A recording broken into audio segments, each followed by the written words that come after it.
با سلام و احترام خدمت دوستان و همراهان گرامی. دوستان سوال فرموده بودن که تو کامنت ها زمانی که شبکه 3 روی مسیر بدر داره فوتبال نشون میده ما نمیتونیم فوتبال رو ببینیم. راه حل این مشکل کجاست؟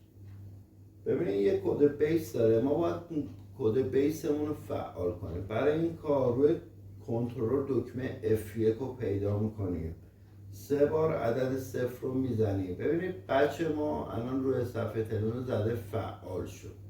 مرحله بعدی مجددا دکمه F1 رو میزنیم، این بار 3 بار عدد 3 رو میزنیم. یک کادری رو برامون باز میکنه که همون کد بیسی بود که من بهش اشاره کردم. حالا ما اون کد بیس 11 تا انتهای 11 رو باید تغییر بدیم. روی کنترل دکمه سبز رو میزنیم که برای ویرایش کردن. اینجا میایم مجددا روی کنترل این عددمون باید بشه 77. اینجا میشه 65. مجددا این اعداد رو ما باید تکرار کنیم، میشه 77 65. در انتها که این کارمون تموم شد میایم روی دکمه اوکی میکنیم.